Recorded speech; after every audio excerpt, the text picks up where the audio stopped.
할렐루야. 자, 오늘 하나님의 말씀 창세기 29장입니다. 29장.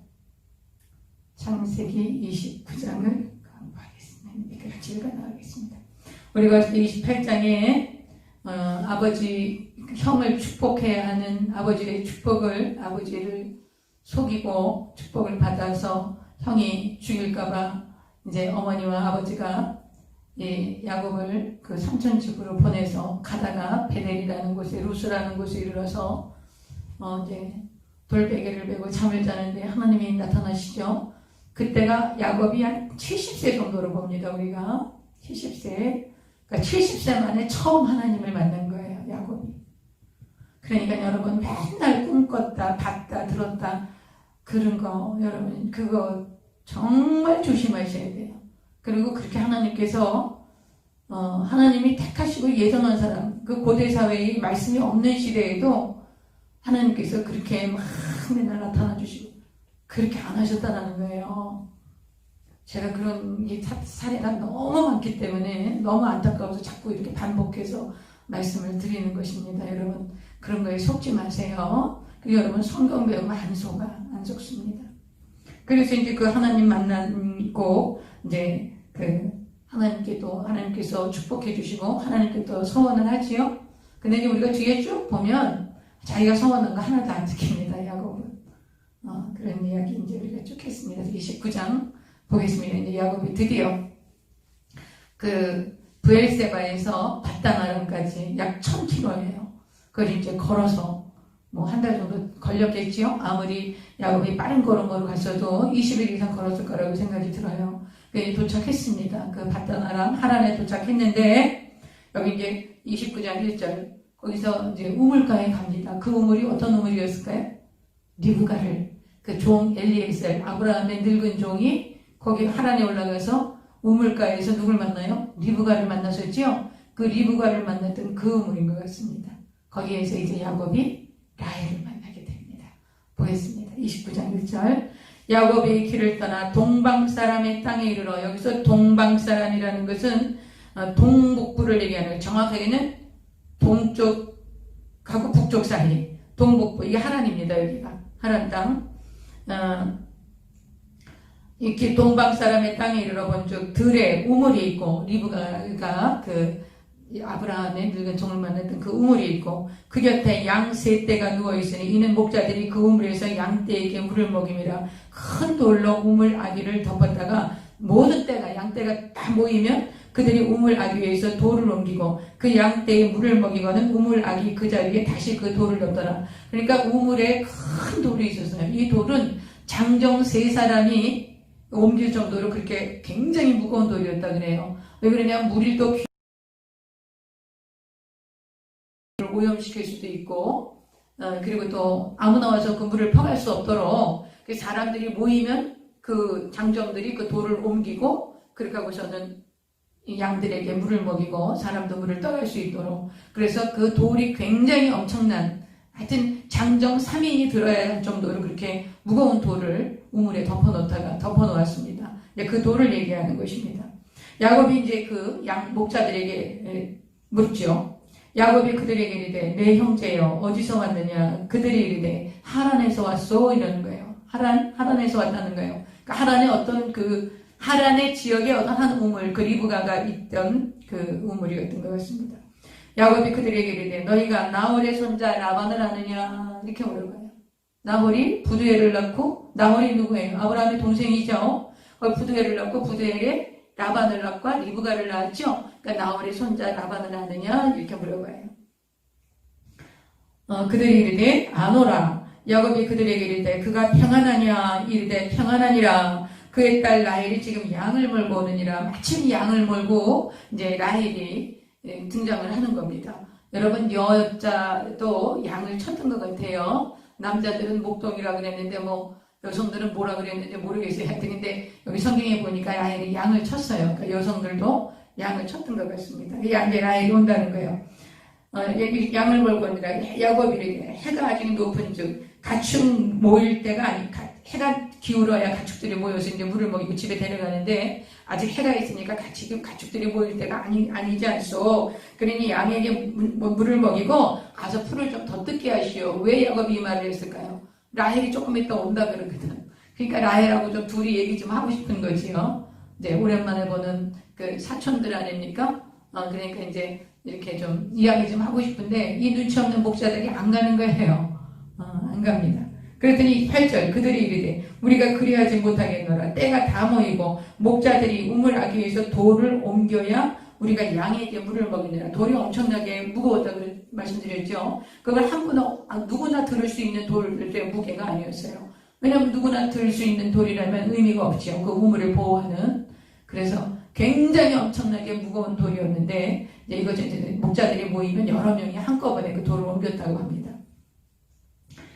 자, 이제 그때 이제 우리가 이제 양에게 뭐를 먹는 9절 야곱이 그 목자들하고 그들과 말하는 동안에 라헬이 그의 아버지의 양과 함께 오니 그가 그의 양들을 치고 있었기 때문에 그래서 라헬이 이제 그 아버지의 양들을 치고 있었습니다. 10절 야곱이 그의 외삼촌 라반의 딸 라헬과 그의 외삼촌 라반의 양떼에게 물을 먹이고 그가 라헬에게 입맞추고 수리내 울며. 여러분 라헬이 굉장히 아름다웠다 그래요. 그러니까 이 지금 야곱이 라헬을 보자마자 아마 첫눈에 그 라헬에게 아주 반했던 것 같아요. 그래서 아주 그냥 그 우물 위에서 그 돌을 옮기는데 뭐 남자들 장정이 3명 이상 모여서 옮겨야 되는 그런 돌이라 그러거든요. 근데 이 야곱이 굉장히 체력이 좋고 힘이 세고 그랬던 사람인 것 같아요. 그렇게 성경이 학자들은 그렇게 말씀하십니다. 그래서 고향에서 베델까지 올라갈 때도 베델까지 약 100km 정도 되는 거리를 하루 만에 갈 정도로 아주 건장하고 체력이 좋고 그리고 아주 힘센 그런 사람으로 우리가 성경에서 야곱을 볼 수 있습니다. 아주 건장한, 그러나 이미 그때 나이가 70입니다. 70 이상으로 우리가 봐야 합니다. 그래야지 이게 맞습니다, 지금. 그런데 하여튼 그 라헬이 있으니까 그냥 그 돌을 번쩍 옮겨서 라헬의 양들에게 이제 물을 주는 장면이 나옵니다. 보겠습니다. 10절. 야곱이 그의 외삼촌 라반의 딸 라헬과 그의 외삼촌의 양을 보고 나아가 우물하기 위해서 돌을 옮기는데 혼자 옮기는 거죠? 돌을 혼자 번쩍 옮기고 외삼촌 라반의 양들에게 물을 먹이고 그 라헬에게 입맞추고 수리내어 울며. 그냥 갑자기 소름이 북받쳤겠죠. 그 아버지한테 이제 형 속이고 막 쫓겨서 그냥 수리를 그 외삼촌 집을 찾아서 이제 왔으니까 라반이 그에게 12절요. 그에게 자기가 그의 아버지의 생질이여 리브가의 아들됨을 말하였더니 라헬이 달려가서 그 아버지에게 알림해. 13절 라반이 그의 생질 야곱의 소식을 듣고 조카죠. 그러니까 여동생의 아들 소식을 듣고 달려와서 그를 영접하여 안고 입맞추며 자기 집으로 인도하여 드린 야곱이 자기의 모든 일을 라반에게 말하며 라반이 이르되 너는 참으로 내 혈육 방송선 때가 또 원하지 않다 그러네요. 신분을 확인해야 하니까 이제 이게 이야기를 듣고서 이제 신분이 이제 확인이 됐습니다. 근데 이제 금방 다녀갈 줄 알았던 것 같아요. 이 삼촌은 그냥 이렇게 오래간만에 정말 삼촌 집이라고 왔지만 잠깐 다녀갈 줄 알았는데 한 달이 지나도 갈 생각을 안 하는 거예요. 근데 삼촌이 눈치를 주는 거죠. 이제 좀 마음이 달라지는 거죠. 14절 라반이 이르되 너는 참으로 내 혈육이로 다하였더라. 야곱이 한 달을 그와 함께 거주하더니 한 달 동안 있으니까 이제 라반이 생각이 좀 달라지는 거죠. 이거 그대로 데리고 있을 수는 없겠다 이제 이렇게 생각하는 거예요. 15절 라반이 야곱에게 이르되 내가 비록 내 생질이나 어찌 그저 내 일을 하겠느냐. 내 품삯을 어떻게 할지 내게 말하라. 품삯을 정하라는 거예요. 너가 그냥 먹고 지낼 수는 없다. 그러니까 네가 일을 해야 되는데 일하면 품삯은 얼마나 주면 좋겠는가. 그렇게 하고 이제 물어보는 거예요. 근데 라반에게 16절 라반에게 두 딸이 있으니 언니의 이름은 레아요 아우의 이름은 라헬이라. 17절 레아는 시력이 약하고 라헬은 곱고 아리따우니 야곱이 라헬을 더 사랑함으로 대답하되 아주 라헬을 많이 사랑했던 것 같아요. 뭐라고 물어보냐. 내가 외삼촌의 작은 딸 라헬을 위하여 외삼촌에게 7년을 섬기겠습니다. 이렇게 얘기하는 거예요. 그러니까 라반이 이르되 그를 내게 주는 것이 타인에게 주는 것보다 나으니 그럼 그렇게 하거라. 그래서 이제 7년을 라헬을 얻기 위해서 이제 일을 합니다. 그 당시에 남자들이 결혼을 하려면 이제 그 아내를 데려오는 어떤 지참금 같은 거, 이제 이런 거를 그 장인에게, 그 신부의 아버지에게 지불했습니다. 그것이 약 30세겔이었다 그래요. 그 당시의 돈으로 그 여성을 데려오는, 시집 오는 그 여성을 위해서 그 아버지에게 지불하는 값이 30세겔이었대. 근데 이제 1년에 그 1년에 노임이 1년 벌을 수 있는 그 돈이 10세겔 정도였다 그래요. 그러니까 30세겔 정도 됐으니까 3년만 일하면 되는 겁니다. 3년만 일하면 그 아내를 데려오는 몸값을 그러니까 일종의 몸값을 우리가 지불할 수 있는 것이죠. 그런데 지금 이 야곱은 몇 년을 하겠다 그래요? 7년을 하겠다 그래요. 그러니까 나중에 이 야곱이 자기 그 외삼촌한테 아주 항의하고 막 이러는 게 이래서 그렇습니다. 그러니까 정말 뛰는 놈이 나는 놈이 있는 거죠. 그러니까 이제 7년을 부려먹는 겁니다. 이 야곱을. 7년을 섬기겠다고 이제 그러는 거예요. 그런데 또 감사한 것은 라헬을 너무나 사랑했기 때문에 7년이 하루가 됐어. 아주 7년이 그냥 금방 지나갔습니다. 보겠습니다. 20절. 야곱이 라헬을 위하여 7년 동안 라반을 섬겼으나 그를 사랑하는 까닭에 7년을 며칠같이 여겼더라. 그러니까 7년이 지나갔습니다. 그리고 드디어 결혼식 날이 됐죠. 결혼식 날이 돼서 정말 야곱이 설레이는 가슴을 안고 이제 결혼식을 치릅니다. 21절. 그럼 이제 이 결혼식 우리가 야곱이 바단-아람에서 출발해서 올라가는 것을 우리가 70세, 그러니까 형 아버지를 속여서 형의 축복권을 빼앗은 걸 우리가 70세를 보면요, 벌써 77세가 된 거예요. 77세에 첫 장가를 가는 거죠. 그래서 이제 결혼을 하게 됩니다. 21절.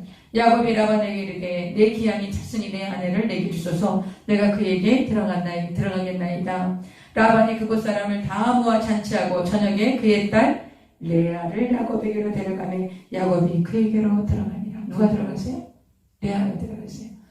여러분, 이스라엘 사람들은 결혼하기 전에 얼굴 안 보여줍니다. 신부 리브가도 면박으로 이렇게 얼굴을 가렸지요. 그래서 이제 신혼방에 들어갔을 때 그 얼굴을 이제 신랑이 이렇게 벗기는 그런 것이었기 때문에 이제 정말 7년 동안 하루같이 사모했던 라헬을 맞이한다는 생각에 아주 이날 밤에 이 야곱이 좀 정신 못 차릴 정도로 술을 먹었거나 너무 그냥 기분이 좋아서 좀 아주 그냥 허황 막 이렇게 붕붕 떠 있거나 분별이 안 됐거나 하여튼 그랬던 것 같아요. 어쨌거나 하여튼 그날 신혼밤 첫날 밤을 치르고 나는데 그 다음 아침날 보니까 레아였어요. 얼마나 기가 막혔겠어요. 끔찍했겠죠. 정말 뛰는 놈이 나는 놈이 있는 거예요. 이렇게 사람을 기가 차게 속이는, 자기도 이 야곱도 속이지만 야곱보다 더 탁월하게 사람을 골탕 먹이는 그 외삼촌이 있었던 거죠. 보겠습니다. 23절, 22절. 라반이 그곳 사람을 다 모아서 잔치하고 저녁에 그의 딸 레아를 야곱에게로 데려가니 야곱이 그에게로 들어가니라. 라반이 또 그의 여종 실바를 그의 딸 레아에게 시녀를 주었더라. 여종 실바를 주게 됩니다. 여종 실바도 나중에 야곱의 아이를 낳습니다. 야곱이 아침에 보니 레아라 라반에게 이르되 외삼촌이 어찌하여 내게 이같이 행하셨나이까? 내가 라헬을 위하여 외삼촌을 숨기지 아니하였나이까? 외삼촌이 나를 숨기시면 어찌 되매니까? 이렇게 항의하는 거죠. 근데 라반이 또 아주 이분이 대단합니다. 라반이 이르되 언니보다 아우를 먼저 주는 것이 우리 지방에서 하지 않은 바다. 동생 먼저 시집 보내는 건 있을 수 없다. 그러니까는 당연히 언니를 먼저 들여보낸 것이다. 이렇게 얘기를 합니다. 그러니 이 야곱 입장에서는 너무 화가 나는 거죠. 그래서 그러면서 뭐라 그러냐? 라반이 이르되 언니보다 26절입니다. 라반이 이르되 언니보다 아우를 먼저 주는 것은 우리 지방에서 하지 않은 바이라. 이를 위하여 7일을 채우라. 우리가 그 돈에게 주니까 7일 동안 또 일을 해. 7일 동안 일을 하고 그러면 다시 7일 동안 결혼식 다시 해서 라헬도 주겠다. 그러니까는 결혼식을 2번 연거푸서 7일 만에 또 라헬을 주겠다. 그리고 그 라헬을 주는 값으로 다시 7년 동안 내 일을 이제 하라. 이렇게 하는 거예요. 대단하죠, 이 라반이라는 삼촌이. 라헬을 위해서 7년 했는데 그거 속이고 레아를 주고, 그리고 라헬을 되니까 일주일 뒤에 다시 결혼식을 해. 그래서 라헬을 데려가. 그 대신 라헬을 위해서 다시 7년을 이제 그 몸값으로 대신 일을 하라는 거예요. 원래는 한 3년만 하면 되는데, 그러니까 이제 7년을 또 부려먹을 수 있는 거죠. 그러니까 정말 아주 야곱보다 훨씬 더 아주 그렇게 사람들을 힘들게 하고 약올리게 하는 그런 삼촌을 만나게 된 거예요. 자, 보겠습니다. 28절, 27절, 이를 위하여 7일을 채우라. 우리가 그 돈에게 주리니 내가 또 나를 7년 동안, 일주일 있다 결혼식은 하고, 그리고 7년 동안 또 라헬 준 값을 또 해라. 이렇게 하는 거예요. 28절, 야곱이 그대로 했어요. 그대로 해야지 어쩔 수가 없는 거예요. 라헬을 사랑하고 결혼을 하고 싶으니까. 라헬이 그대로 하여 그 7일을 채우매 라반이 딸 라헬도 그에게 아내를 주고, 라반이 또 그의 여종 빌하를 그의 딸 라헬에게 주어서 시녀가 되게 하네. 그러니까 결혼하면서 집 안에 있는 여종을 하나씩 몸종으로 자기 딸들에게 이제 보낸 것입니다. 30절, 야곱이 또한 라헬에게로 들어갔고 그가 레아보다 라헬을 더 사랑하여 다시 7년 동안 라반을 섬겼더라. 그래서 14년을 두 아내를 얻기 위해서 정말 온전히 헌신합니다.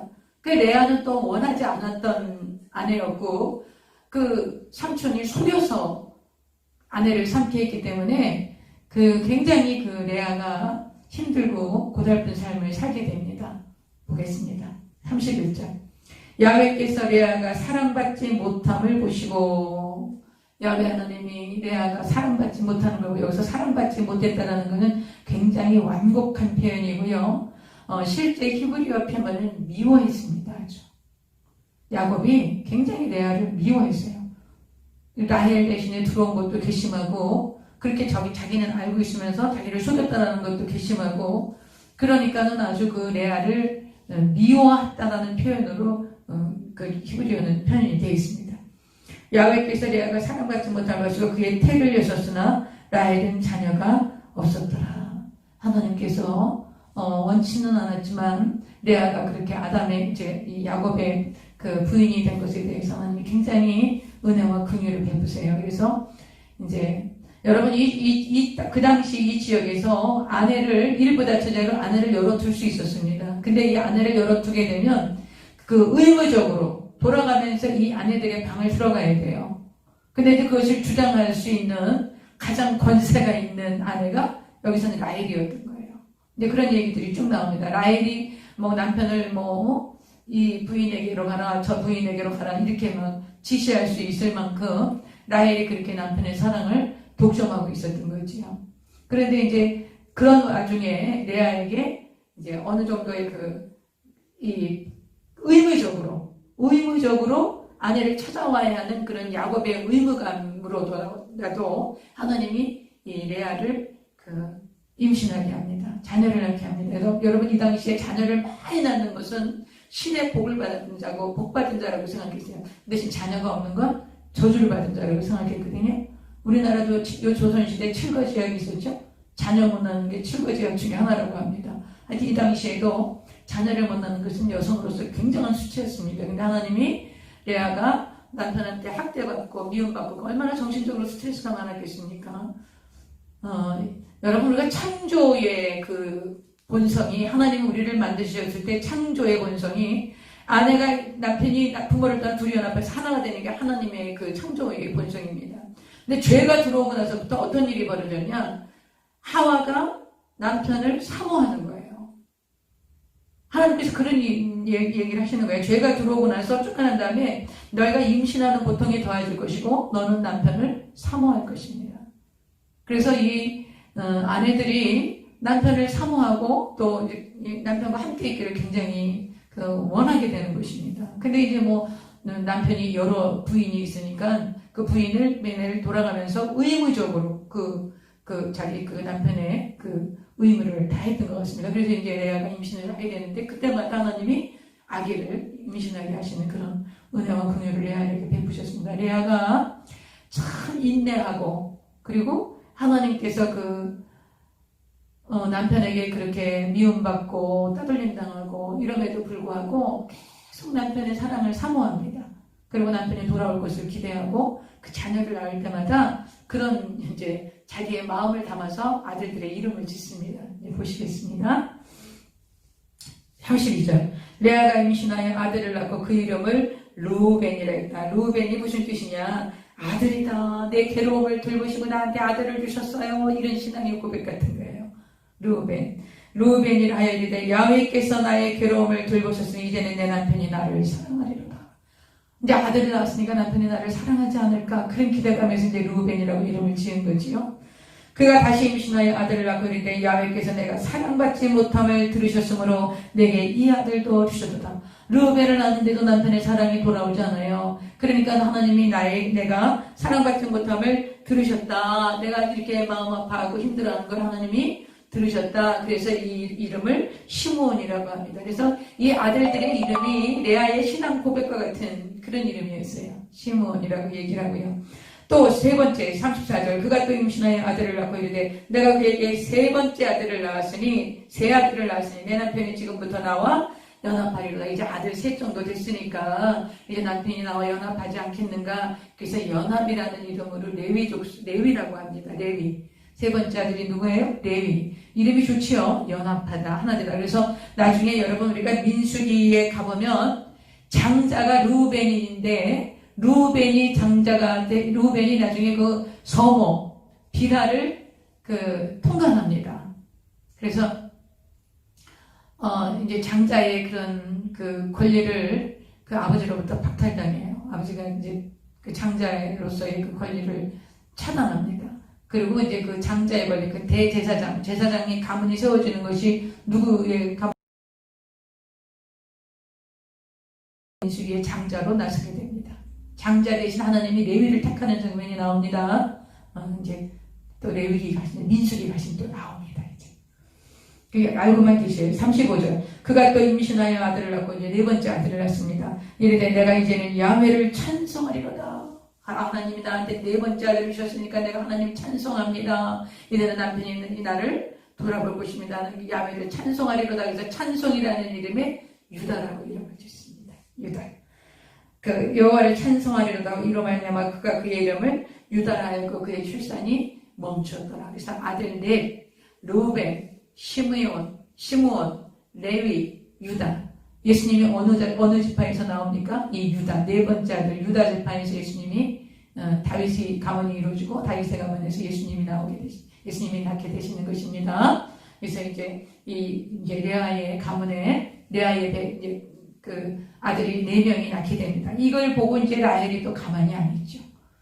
라헬이 아주 좀 고약한 데가 많습니다.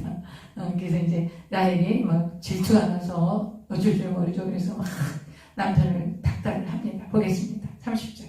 라헬이 자기가 야곱에게서 아들을 낳지 못함을 보고 그의 언니를 시기하여 야곱에게 이르되 내게 자식을 낳게 하라. 그렇지 않으면 내가 죽겠노라.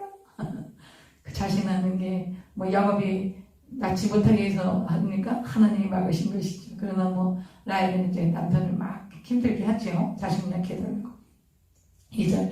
야곱이 라헬에게 성을 내어 이르되 그대를 임신하지 못하게 하시는 이는 하나님이시니 내가 하나님을 대신하겠느냐. 야곱이 그건 알고 있네요. 그 다음에 3절. 라헬이 이르되 내 여종 비라에게로 들어가라. 그가 아들을 낳아 내 무릎에 두리니 그러면 나도 그런 말미암아 자식을 얻겠노라. 라헬에게 아버지 라반이 비라라는 여종을 줬지요. 그 당시의 여종은 주인의 소유입니다. 그러니까 그 종이 아이를 낳으면 그 아이도 그 여주인의 소유가 되는 것이지요. 그러니까 이제 비라를 남편 야곱에게 들어가라 해서 거기서 이제 그 비라의 몸에서 자녀를 낳습니다. 그 자녀가 단과 납달입니다. 보겠습니다. 4절. 그의 시녀 비라를 남편에게 아내로 주매 야곱이 그에게로 들어갔더니 비라가 임신하여 야곱에게 아들을 낳은지라. 라헬이 이르되 하나님이 내 억울함을 푸시려고 내 호소를 들으사 내게 아들을 주셨다고 이로 말미암아 그의 이름을 단이라 했다. 단이라는 뜻이 무슨 말이냐? 내 억울함을 푸셨다 이 말이에요. 자기 언니가 아들을 넷이나 낳았는데 자기 나이가 없는데 너무 억울한 거예요. 그래서 그 억울함을 하나님이 풀어주셨다. 그래서 그 비라가 나오는 이름을 단이라고 하고요. 또 7절. 라헬의 시녀 비라가 다시 임신하여 둘째 아들을 야곱에게 낳으며 라헬이 이르되 내가 언니와 크게 경쟁하여 이겼다고 그 이름을 납달리라 했다. 납달리라는 건 무슨 뜻이냐요? 경쟁했다는 거야. 경쟁에서 이겼다. 그러니까 이제 그런 이름을, 납달리라는 이름을 준 거예요. 그래서 여러분, 라헬의 몸종인 빌하에게서 두 아들이 납니다. 누굴까요? 단하고 납달리. 이제 이 6명의 아들이 태어납니다. 계속 보겠습니다. 레아가 자기 이제 출산이 유다로 멈췄거든요. 그러니까는 아이고 이렇게 보니까 라헬이 자기의 몸종 빌하를 들여보내서 출산을 한단 말이에요. 그러니까는 레아도 아이고 내가 이제 더 이상 아기 못 낳는가 보다 이렇게 하고 자기의 시녀였던 몸종이었던 이제 실바를 남편에게 들여보냅니다. 그래서 거기서 또 아들 둘이 태어나게 됩니다. 레아가 자기의 9절입니다. 30장 9절. 레아가 자기의 출산이 멈춤을 보고 그의 시녀 실바를 데려다가 야곱에게 주어 아내로 삼게 하였더니 레아의 시녀 실바가 야곱에게서 아들을 낳으며 레아가 이르되 복되도다. 레아가 여러분 참 여기 성경 여기 이름 짓고 이런 거 보면 아주 덕스럽고 착한 여인이었던 것 같아요. 이름을 아주 기가 막히게 아들들 이름을 아주 그냥 정말 은혜스럽게 지었습니다. 그 실바 여정이 낳은 아들이 그냥 그 복되다고 이름을 복되다 이렇게 이름을 지었어요. 그것이 갓이에요. 갓 복되도다 이렇게 이름을 짓고 또 둘째 아들을 또 낳아줍니다. 그 둘째 아들을 낳게 되니까 12절 레아의 시녀 실바가 둘째 아들을 야곱에게 낳으며 13절 레아가 이르되 기쁘도다. 아주 축복하는 거예요. 기쁘다. 복되고 기쁘다. 그래서 기쁘다. 그래서 기쁜 자다. 그 이름이 뭐냐면 아셀이에요. 아셀. 그래서 갓이나 아셀 나중에 12지파가 되지 않습니까? 그러면 갓지파, 아셀지파가 무슨 큰 어떤 역할을 하거나 그런 것은 없습니다. 그러나 정말 조용히 이렇게 평탄하게 아주 정말 말없이 묵묵하게 자기 역할을 감당하는 그런 지파가 갓지파, 아셀지파입니다. 그 다음 14절 밀 거둘 때라고 그런 거 보니까 아마 그 중동 지방에 이제 한참 있다가 한 500년, 450년 뒤에 하나님께서 절기를 주시죠. 절기를 주셔요. 모세를 통해서 율법을 주실 때 절기를 주십니다. 그럼 여기서는 밀 거둘 때다 이럴 때 보니까 아마 그 오순절 때쯤 된 것 같아요. 오순절 때 보리 밀 추수할 때 밀 거둘 때 루벤이 나가서 들에서 합 한 채를 얻어 그의 어머니 레아에게 드렸더니 라헬이 레아에게 이르되 언니 아들이 합 한 채를 청구하노라. 합 한 채가 뭐냐 하면은요 여러분 인삼을 생각하시면 됩니다. 인삼. 그러니까 그 인삼 나뭇잎 같이 이렇게 있고 그 뿌리가 사람의 형상을 하고 있어요. 뿌리가 이렇게 남자나 여자의 형상. 그 뿌리가 이렇게 팔같이 또 다리같이 몸통이 있는 우리가 인삼도 그렇게 보지 않습니까? 그 사람의 형상을 하고 있다고 해서 이렇게 사람 인자를 써서 인삼이라고 하지 않습니까? 그러니까 이 합한채라는 이 풀도 이게 그 가지과에 속한 풀이라 그래요. 그런데 이제 이런 환각작용, 마약같이 환각작용도 하고 이것이 굉장히 정력제로 쓰였다고 합니다.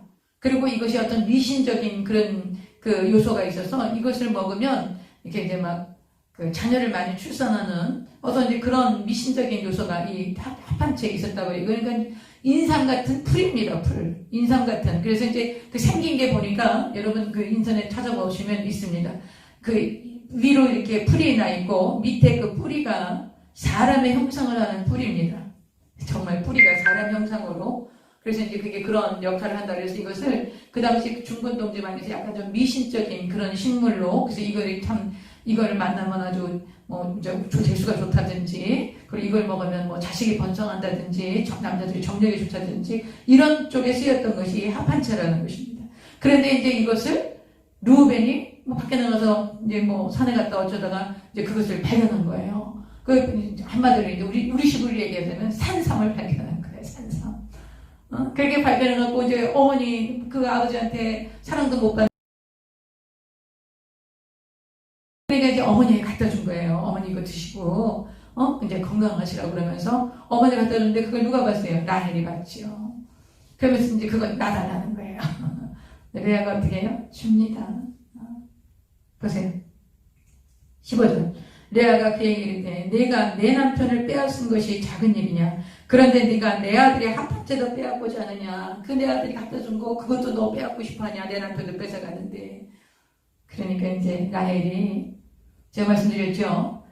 여러 부인이 있으면 의무적으로 돌아가면서 그 부인들에게 의무를 다 해야 됩니다.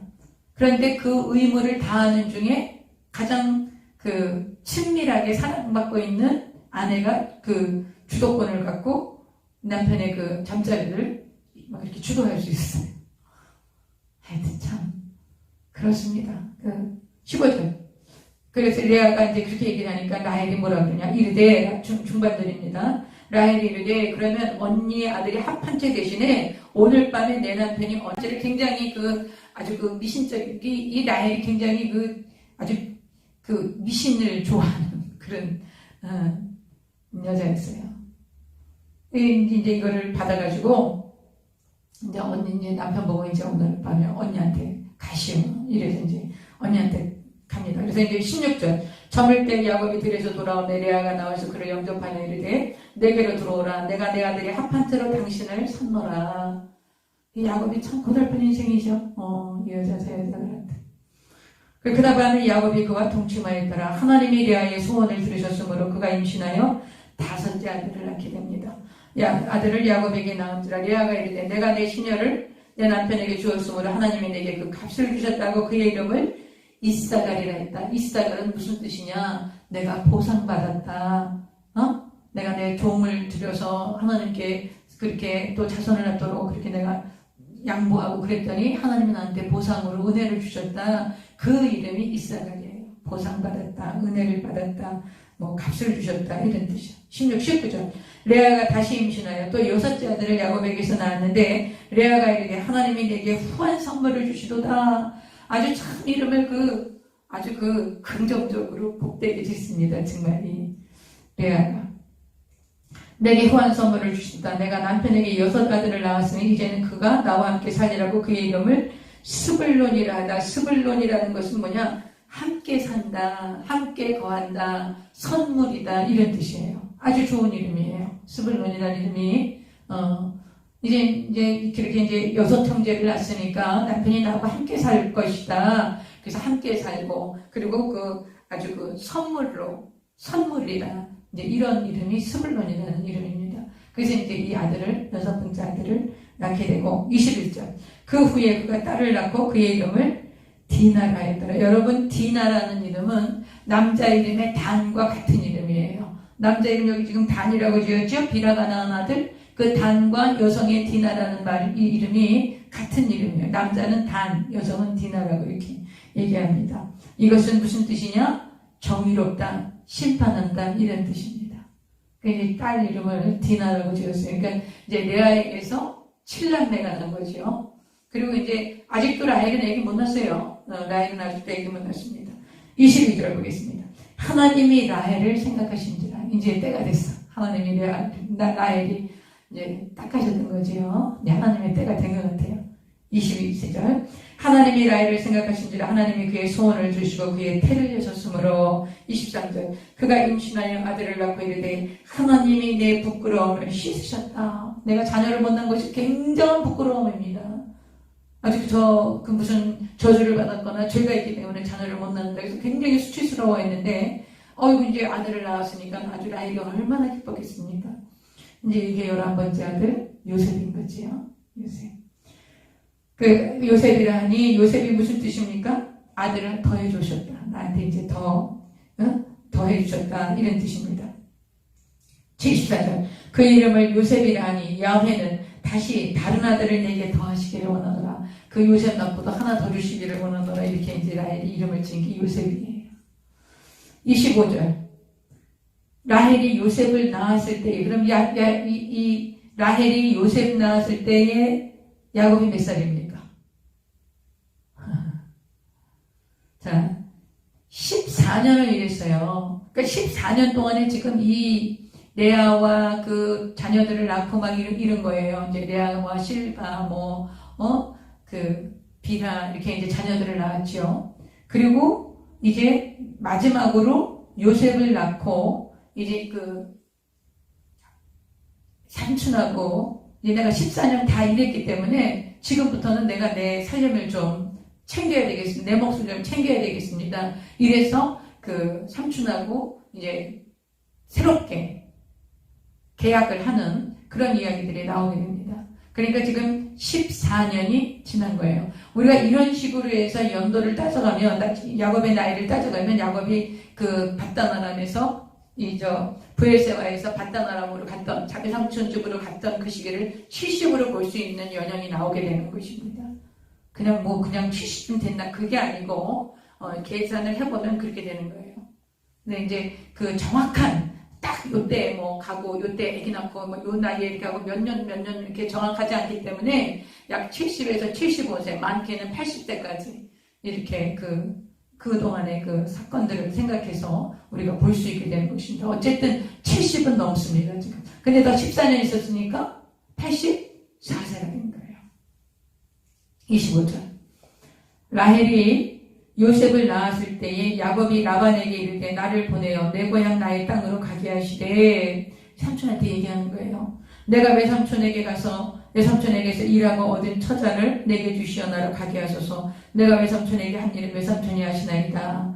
그랬더니 라반이 뭐라고 말씀하시나 보세요. 27절. 라반이 그에게 이르되 야훼께서 너로 말미암아 내게 복 주신 줄을 내가 깨달았노니 내가 나를 사랑스럽게 여기거든 그대로 있으라. 또 이르되 내 품삯을 정하라. 내가 그것을 주리라.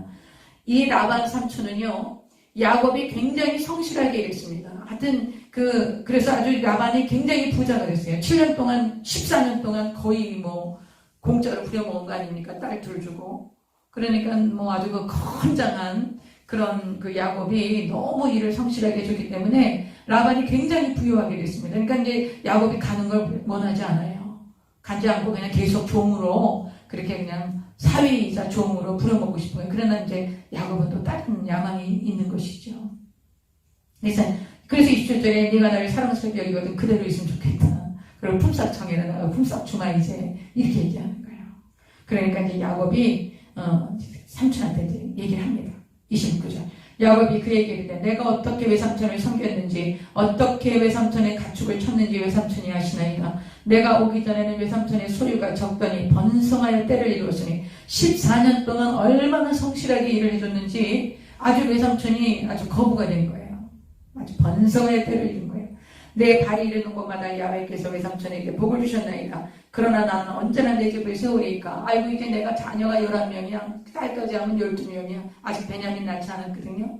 이렇게 자녀들 많고 부인이 넷이나 되는데 제가 언제까지 외삼촌 밑에서 이렇게 삭스를 받고 일을 하겠습니까? 그러니까 저도 이제 좀 제 일을 찾아서 제 몫을 좀 챙겨야 되겠습니다. 좀 선처해 주십시오. 이렇게 얘기하는 거죠.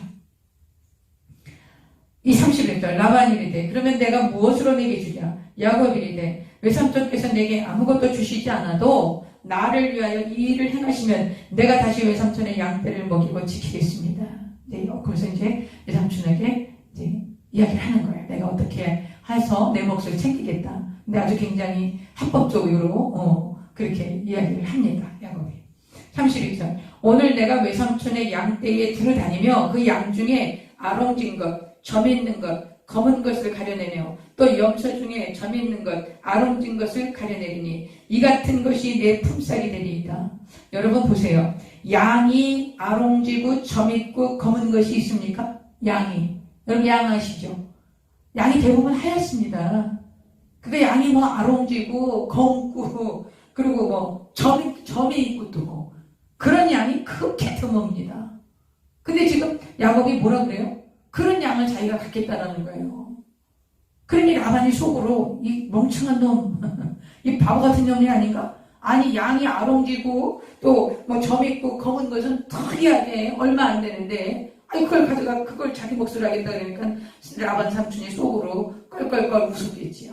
그래 그거는 굉장히 잘 안 나는 건데 네가 알아서 그 몫을 차리겠다는 나는 오히려 이득이다 속으로 그랬을 거예요. 그랬을 거예요 지금요. 그러면서 또 염소 중에는 점 있는 것과 아롱진 것. 염소는 그 당시 중동에 있는 염소 대부분 무슨 색깔입니까? 다 검습니다. 그런데 여기 뭐라 그러냐? 점 있는 것과 아롱진 것을 가려내겠다는 거예요. 그게 내 품삯이라는 거예요. 이 외삼촌 입장에서는 이 야곱이 바본 거예요.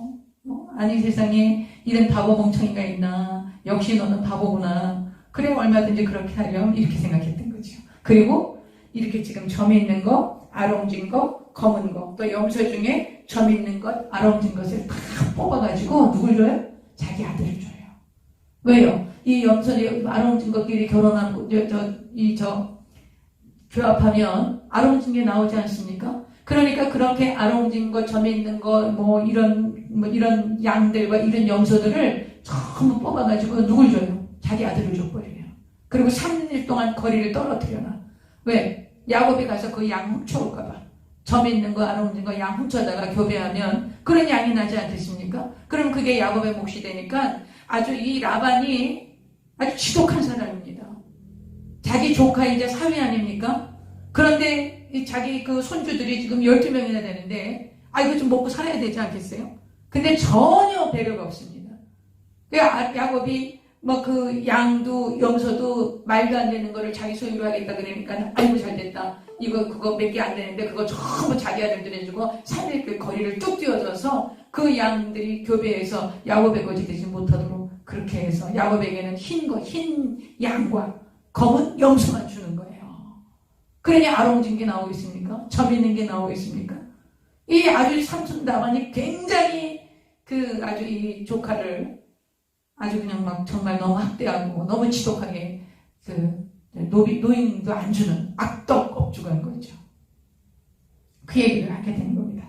33절 후일에 외삼촌께서 오셔서 내 품삯을 조사하실 때에 나의 의가 내 대답이 되리이다. 내게 혹시 염소 중에 아롱지지 아니한 것이 있거나 그러니까 염소 중에 흰 것이 있거나 그러면 그거는 내가 도둑질한 거게 되는 겁니다. 그러니까 그때 와서 보실 때 내게 전부 아롱진 것일 것입니다. 이렇게 얘기하는 거예요. 야곱이 내게 혹시 염소 중 아롱지지 아니한 것이나 점이 없는 것이나 양 중에 검지 아니하는 것이나 이것은 다 도둑질한 것으로 인정하십시오. 그러니까 내 양은 전부 다 점 있고 아롱지고 이런 양들이고 이제 염소도 이제 아롱진 염소 그 다음에 이제 점이 있는 염소 그것만 내 거가 될 겁니다. 그렇게 이제 삼촌한테 말씀을 드린 거예요. 그랬더니 이제 라반이 너무 속으로 기분이 좋은 거죠. 이런 멍청한 녀석이 봤나? 이러고 라반이 너무 기분이 좋아가지고요. 34절 보세요. 라반이 이렇게 내가 내 말대로 하리라 이렇게 하는 거예요. 그러면서 어떻게 했는지 아세요? 35절 그날에 라반이 그 순염소 중에 얼룩무늬 있는 것과 점 있는 것을 가리고 암염소 중에 흰 바탕에 아롱진 것 점 있는 것을 가리고 양 중에 검은 것들을 다 가려서 누구한테 줬어요? 자기 아들들에게 줘버린 거예요. 그런 거 교배에서 못 나오게 야곱은 그 양 못 갖게 하고 그래서 어미가 그런 어미여야지 새끼를 그렇게 낳지 않겠습니까? 근데 그 어미 된 양과 염소들을 아들들에게 다 줘버리고 3일길 떨어져서 목축을 하게 하는 거예요. 너무 지독하죠. 너무 나쁜 사람이죠. 악덕업주예요, 악덕업주. 근데 35절. 그렇게 해서 그날에 그가 순염소 중 얼룩무늬 있는 것과 점 있는 것을 가리고 암염소 중 흰 바탕에 아롱진 것과 점 있는 것을 가리고 양 중에 검은 것들을 가리고 자기 아들들의 손에 맡기고 36절. 자기와 야곱의 사이를 사흘길이 뜨게 하였고 야곱은 라반의 남은 양떼를 치니라. 그러니까 여기 남은 양떼는 흰 양과 검은 염소밖에 없는 거예요. 거기서 어떻게 얼룩덜룩이가 나옵니까? 이제 말도 안 되는 거죠. 그런데 하나님이 함께 하신다는 것을 라반은 몰랐어요. 라반은 자기가 그렇게 하면 절대로 야곱이 말했던 그 아롱진 거, 점에 있는 거 이런 양과 염소를 절대로 낳지 못할 거라고 생각해요. 계획 속에 있었어요. 하나님의 손에 붙들려 있었어요. 그것을 플러스 알파가 하나님이었다는 것을 라반은 알지 못했죠. 하나님은 어떻게 야곱을 통해서 역사하셨는가 보겠습니다. 37절 야곱이 버드나무와 살구나무와 신풍나무의 풀을 가지고 여러분 이거는 지금 우리나라 버드나무, 우리나라 살구나무, 우리나라 신풍나무 생각하시면 안 돼요. 번역을 이렇게 한 거예요. 이제 그 이스라엘에 있는 그 바단 아람, 지금의 아람, 지금의 시리아 그쪽에 있는 이런 나무들입니다. 그런 나무 푸른 가지를 가져다 껍질을 벗겨서 흰 무늬를 내고 그 껍질 벗긴 가지를 양떼가 와서 먹는 개천의 물 구류에 세우고 양떼를 향하게 하는 거예요. 그 가지를. 그리고 그때가 물을 먹으러 올 때에 새끼를 베게 하는 거예요. 그랬더니 가지 앞에서 새끼를 베물어 얼룩얼룩한 것과 점이 있고 아롱진 것을 하느니라. 조영기 목사님께서는 이것을 바라봄의 법칙이다 이렇게 말씀하셨어요. 이게 말도 안 되는 거거든요. 유전학적으로는 이건 뭐 아주 정말 특이한 상황이고, 어쩌다 한번 변종 상태가 일어났을 때 그렇게 까만 것들은 까만 것끼리만 나고 하얀 건 하얀 것끼리만 났지, 뭐 이렇게 알록달록이 나오고 점이 있는 것이 나오고 이러지 않는단 말이죠. 그런데 이제 그 나뭇 잎사귀를 따놓고 가지 벗긴 거를 갖다가 세워놓고 이러니까 이 새끼 뵐 때 와서 그거 보고서는 점이 있는 거, 아롱진 거, 이제 이런 것을 새끼들이 낳은 거예요. 이것을 이제 그렇게 바라보면 된다 그러는데, 여러분, 그걸 또 오해해갖고 내가 소원하는 거 바라보면 무조건 다 된다. 그래갖고 자기 그 암시를 하는 거야. 자기 최면을 거는 거야. 그게 아니에요. 바람의 법칙이라는 건 자기 최면을 걸어갖고 막 이렇게 바라보고 그것이 될 거야 그러면 된다. 그것을 얘기하신 게 아니에요. 이 아브라함은, 이 야곱은 뭘 생각했냐? 야곱에게 지금 무슨 그 일이 있었냐? 하나님이 야곱과 함께 하셨다는 것을 아시면 돼요. 야곱의 일생을 지금 야곱이 자기 멋대로, 자기 생각대로, 자기 주장대로 정말 막 아버지도 속이고 형도 속이고, 그리고 외삼촌 집에 가서 또 외삼촌에게 2번이나 당합니다. 그리고 지금은 이제 정말 자기 가족도 많은데 가족도 부양하려고 자기도 좀 성공해서 고향에 가야 되는데, 이렇게 해서 좀 자기 소유를 좀 만들려고 그러는데, 이게 지금 말도 안 되는 상황이거든요. 그 당시에 무슨 뭐 유전학이 있었겠습니까? 유전공학을 통해서 뭐 이렇게 하는 게 그런 것도 아니란 말이에요. 근데 야곱에게 이런 아이디어를 주셔서 이렇게 하게 하셨던 것은 하나님이 야곱을 축복하시기로 언약하셨기 때문에 그 언약을 이룰 수 있는 과정 중에 야곱에게 이런 지혜를 주신 거예요. 그러니까 이건 누가 하신 거예요? 하나님이 하신 거예요. 여러분, 바라봄의 법칙이라는 것은 자기 최면을 거는 게 아닙니다.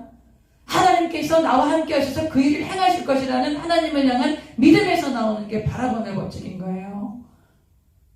그리고 우리 성도들이 오해를 많이 합니다.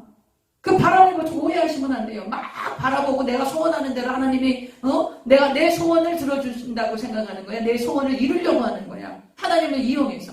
내가 막 바라보면 하나님이 내 소원, 하나님을 이용해서 내 소원을 이루어줄 거라는, 그것이 바라봄의 법칙이에요. 바라봄의 법칙은 뭐냐? 하나님이 야곱을 통해서 약속하신 그 언약을 이루실 거라는 걸 바라본 거예요. 그래서 이 주인공, 이 역사의 주인공, 그 알록달록이를 낳게 하시고, 그리고 야곱의 소원을 들어주신 그 역사는 누가 하신 거예요? 하나님이 하신 거예요. 야곱이 막 그 제주가 가서 신풍나무, 단풍나무 그걸 갖다 놨더니 그거 보고서는 양이 새끼를 낳았다. 여러분, 그 양이 새끼를 낳는 건 누가 관리하십니까? 하나님이 주장하시는 것입니다.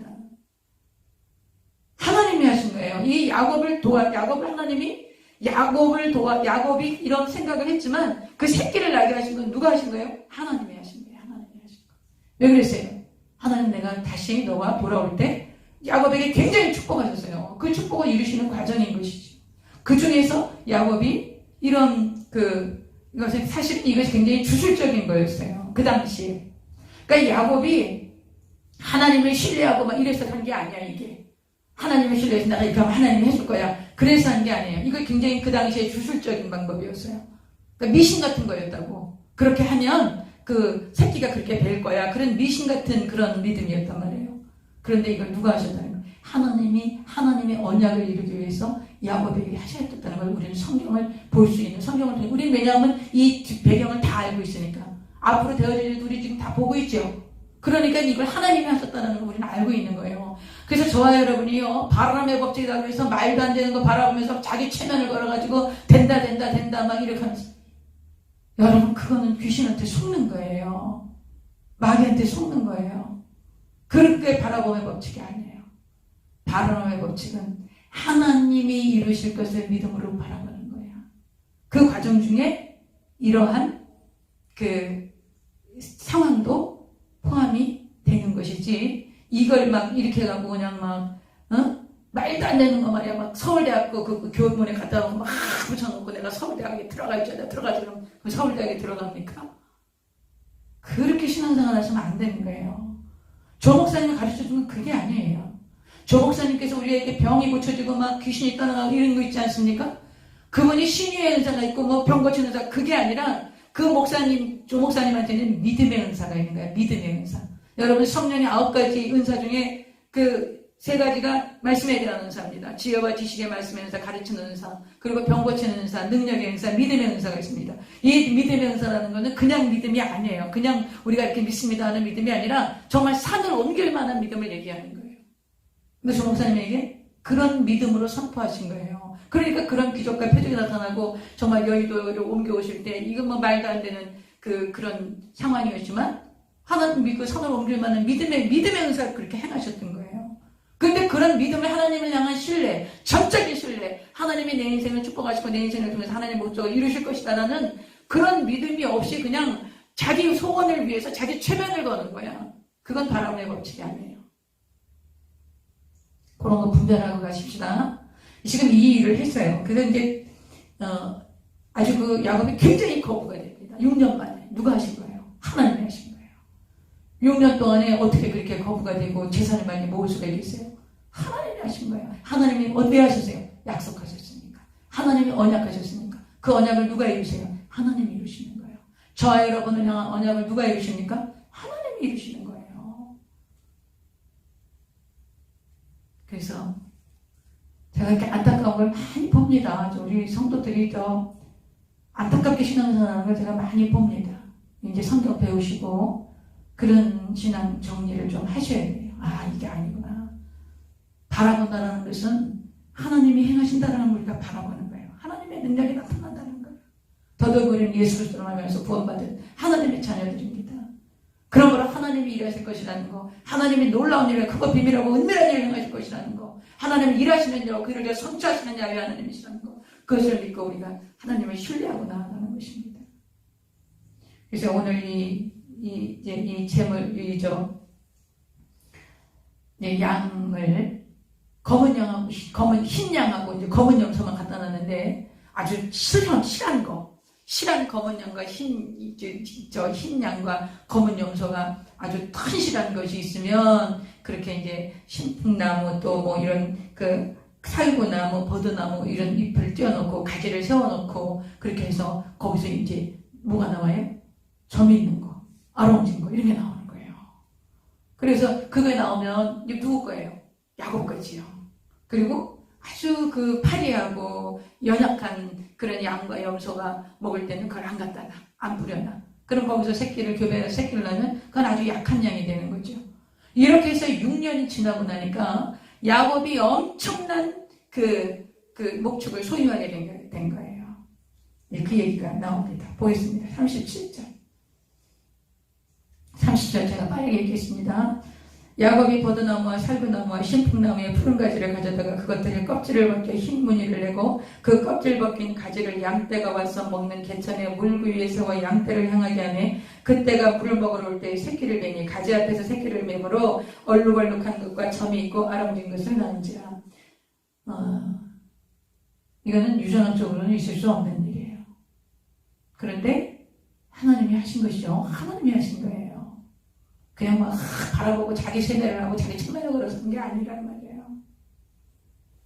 그 다음 40절 야곱이 새끼 양을 구분하고 그 얼룩무늬와 검은 빛이 있는 것은 라반의 양과 서로 마주보게 하며 자기 양을 따로 두어 라반의 양과 섞이지 않게 하며 튼튼한 양이 새끼 뵐 때에는 야곱이 개천에다가 양떼의 눈앞에 그 가지를 두어 양이 그 가지 곁에서 새끼를 베게 하고 약한 양이면 그 가지를 두지 않는 거예요. 그렇게 함으로 약한 것은 라반의 것이 되고 튼튼한 것은 야곱의 것이 된 거죠. 누가 하셨어요? 하나님이 하신 거예요. 하나님이 언약을 이루시는 거예요. 43절 이에 그 사람이 매우 번창하여 그 사람이 누굽니까? 야곱이죠. 매우 번창하여 양떼와 노비와 낙타와 나귀가 많았더라. 아주 그냥 아주 그냥 하나님께서 함께 하신 것이지 이거를 막 그냥 자기 주문을 외워갖고 자기 최면을 걸어놓고 막 바라보면 된다. 여러분 우리가 목사님이 가르쳐 주신 거 잘못 배운 게 많습니다. 그래서 여러분이 이제 그런 것들 성경 통해서 우리가 좀 잘 깨달아가는 시간이 되면 좋겠습니다. 31장이 굉장히 길거든요. 조금만 더 하겠습니다. 괜찮으시죠?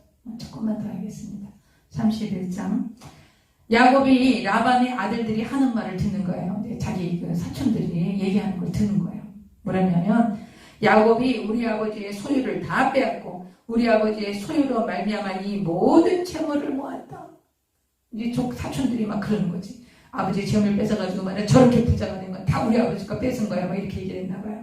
그랬더니 2절에 야곱이 라반의 그런 얘기를 아버지한테 와서 자꾸 하니까 삼촌이 이 조카가 이제 점점 괘씸한 생각이 들고 어떻게 그 6년 만에 저렇게 많은 목축을 가질 수가 있는가. 내 양 때는 저렇게 비리비리한데. 근데 뭐 처음에 약속할 때 정말 아롱진 거 점에 있는 거 이런 것만 내가 갖겠습니다. 이렇게 했더니 그리고 또 그런 거는 전부 자기 아들들에게 주고 또 3일 길도 멀리하게 하고 삼촌이 자기가 한 짓이 있단 말이지. 그러니까 자기 조카가 이렇게 재물을 많이 갖게 돼도 할 말을 못하는 거예요.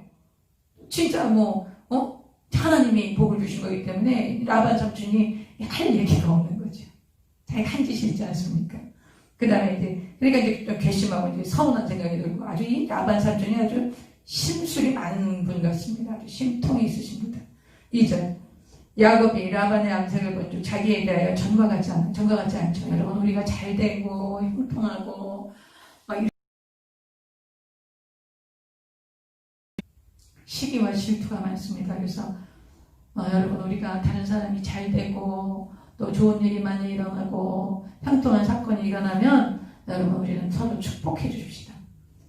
참 부럽고, 나도 좀 저렇게 했으면 좋겠다, 이런 마음도 들지요. 그러나 부러운 마음은 있을 수 있어요. 그러나 시기 질투는 하면 안 됩니다. 시기 질투하면 아주 그 뼈가 마릅니다. 그 시기가. 그러므로 우리가 부러워할 수는 있죠. 하나님, 나도 저런 은혜를 좀 주세요. 우리가 그렇게 기도하고 함께 기뻐하고 함께 축복해 주는 게 맞습니다.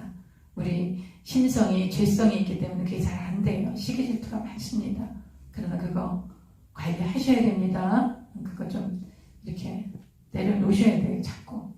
야곱이 잘 되니까 그 라반 삼촌은 얼마나 육신적인 사람입니까? 그러니까 막 시기 질투가 났죠. 자, 이제 2절. 야곱이 라반의 안색을 본즉 자기에게 대하여 전과 같지 아니하더라. 3절. 야훼께서 야곱에게 이르시되 내 조상의 땅, 내 족속에게로 돌아가라. 내가 너와 함께 있으리라. 이제 하나님의 명령이 떨어졌어요. 바단 아람에서 이제 그 브엘세바로 돌아가라는 거예요. 하나님 이제 여기 더 이상 있지 마라. 이제 네 고향으로 아버지한테로 돌아가거라. 이렇게 얘기하셨어요. 자, 이제 이렇게 돌아가기로 했으니까 제일 먼저 이제 동의를 구해야 되죠. 누구한테 동의를 구해요? 아내들한테. 4명의 아내에게 동의를 구해야 돼요. 나를 따라오겠느냐? 아니면 너희 아버지하고 그냥 계속 같이 살겠느냐? 여기에 대해서 동의를 구해야 되는 장면들이 쭉 나오게 됩니다. 그래서 이제 아내들을 설득하고 이 아내들이 가만히 생각해보니까 아버지가 너무 괘씸해. 왜냐하면 자기들의 몸값으로 이 남편을 7년 동안 부려먹었단 말이에요. 근데 보통 여성들을 데려올 때 한 30세겔 정도 주면은 1년에 10세겔 정도 우리가 1년 노임을 따졌을 때 3년만 일하면 되고 또 그 30세겔을 남자들한테 그 사위나 받으면 그거 거기에서 얼마를 딸에게 주었어요. 근데 라반은 전혀 딸들에게 주지 않았어요. 그런 걸 딸들이 굉장히 섭섭해합니다. 그래서 이제는 아버지는 우리한테 너무 섭섭하게 했기 때문에 우리는 이제 남편을 따라서 당신을 따라서 가겠습니다. 그래서 이제 아내들의 다 동의를 구합니다. 그리고 이제 밤에 야밤도주를 하는 거예요. 삼촌이 따라오면 이제 곤란하죠. 그러니 그 부인이 4명이죠. 아이가 12명이에요. 12명의 아이를 데리고 그리고 육축이 많았잖아요. 그것을 데리고 이제 바단 아람을 출발해서 어디로 내려오냐? 요단강이 있습니다. 이스라엘에 요단강이 있고 요단 동편이 있고 요단 서편이 있습니다.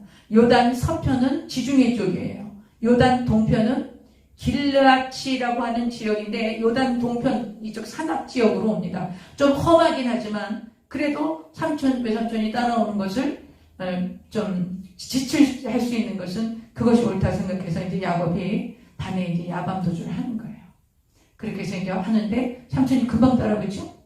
금방 따라붙어서 삼촌하고 이제 이렇게 결자해지를 하는 이야기가 이제 31장에 계속되어집니다. 이것은 내일 하겠습니다. 할렐루야.